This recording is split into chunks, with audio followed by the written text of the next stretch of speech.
Hello friends, welcome to my channel. Friends, आज की हमारी कहानी है प्रेम अंधा भी होता है। एक बहुत ही अमेजिंग लव स्टोरी है, बहुत ही प्यारी सी लव स्टोरी है। तो आइए कहानी को शुरू करते हैं। एक लड़का था, वह काफ़ी गरीब था। उसके पास ना तो खाने को था और ना ही रहने का घर था। वह अपने दोस्त के घर रहा करता था। उससे एक छोटी सी कंपनी में पेंटिंग का काम करना शुरू कर दिया। धीरे धीरे उसके पास काफ़ी पैसे भी हो गए।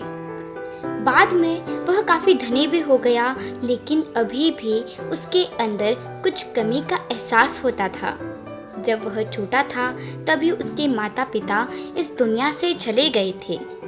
उसने कभी प्रेम को नहीं जाना था। एक दिन जब वह अपने किसी काम से बाहर गया तो उसे एक लड़की दिखी जो काफ़ी अच्छे और खूबसूरत थी। उसको देखते ही इस लड़के को उस लड़की से प्रेम हो गया। वह काफ़ी देर तक उस लड़की को देखता रहा। कुछ देर बाद वह लड़की वहाँ से चली गई। कुछ दिनों तक यह लड़का उस लड़की को खोजता रहा, लेकिन वह लड़की नहीं मिली। लेकिन नियति ने इस लड़की से उस लड़के को मिला ही दिया। वह लड़की इस लड़के के घर काम की तलाश में आई थी। लड़के ने लड़की को तुरंत काम के लिए रख लिया। जब वह लड़की इस लड़के से मिलने आई थी तो उस समय इस लड़के ने कुछ शब्द भी साफ से नहीं बोल पा रहा था, जिससे लड़की को लगा कि यह लड़का गूंगा है। लड़का भी जान गया कि यह लड़की उसको गूंगा समझती है। इसके साथ ही लड़के को ये भी पता चल गया कि इस लड़की को पता चल गया है कि यह घर का मालिक नहीं है। अब जब यह लड़का जब भी उस लड़की के पास जाता तो गूंगा बन जाता है। धीरे धीरे वह लड़की इस लड़के पर काफ़ी रहम खाने लगी है। अब उसे इस लड़के के लाचारी पर प्यार होने लगा, लेकिन फिर वह लड़की एक बात से डरकर पीछे हट जाती है कि इस लड़के के भी माता पिता बचपन में ही मर चुके थे।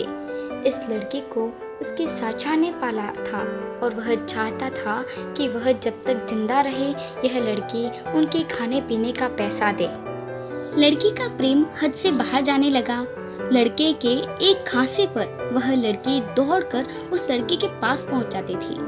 अब लड़का भी समझ गया कि इस लड़की को उससे प्रेम हो गया है। लड़का भी बहुत ज़्यादा उस लड़की से प्रेम करता था। उसने पहले लड़की के बारे में सब कुछ पता किया। जब उसे पता चल गया तो वह रोने लगा, क्योंकि उसने गूंगे होने का झूठ बोला था। अब वह दिन और रात रोने लगा। लड़की अपने सैलरी में से लड़के के इलाज करवाने को कहती थी। एक दिन सुबह उस लड़की को पता भी चला कि वह लड़का हॉस्पिटल में भर्ती है। वह दौड़ते हुए हॉस्पिटल में पहुंची तो उसने देखा कि लड़का बेड पर बेहोश पड़ा है। उसके पास काफ़ी मशीन लगी हुई है। जब लड़की डॉक्टर के पास पहुंची तो वहां पर डॉक्टर ने उसे बताया कि लड़का अब बोल नहीं सकता। उसने अपनी जीभ को काटने की कोशिश की है। इसके साथ ही उस डॉक्टर ने उस लड़की को एक पत्र दिया।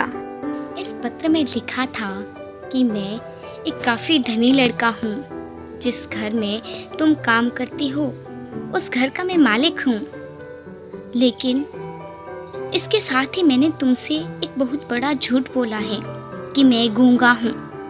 अब इस झूठ के प्रायश्चित करने के लिए मैं ऐसा काम करने जा रहा हूँ। इसके साथ ही तुम मेरे घर से मेरे मैनेजर से पैसों को लेकर अपने साचा को दे देना और एक नई जिंदगी की शुरुआत करना। अगर हो सके तो मुझे माफ़ कर देना, मैं तुम्हारा दोषी हूँ। इस पत्र को पढ़ने के बाद उस लड़की की आंखों में आंसू आने लगे। उसकी आंखें आंसुओं से भर गई। वह दौड़ते हुए मंदिर में गई। उसने भगवान के सामने कसम खाई कि जब तक वह लड़का बोलने नहीं लगता तब तक वह कुछ नहीं खाएगी, भले ही वह मर क्यों न जाए। इधर डॉक्टर भी उस लड़के के इलाज कर रहे थे। ईश्वर ने दोनों के मन की बात को कबूल कर लिया और अब लड़का बोलने लगा, लेकिन वह अपनी याददाश्त को खो गया। अब उसे कुछ भी याद नहीं रहा। अब उसके बाद लड़की ने उसे याददाश्त के लिए काफ़ी कुछ किया, लेकिन याददाश्त न आ सकी। अगर प्रेम की नींव झूठ पर रखी जाए तो प्रेम गिर ही जाता है। तो दोस्तों, आपको ये कहानी कैसी लगी हमें कमेंट करके ज़रूर बताएं। Please subscribe channel. Thanks for watching कहानियाँ।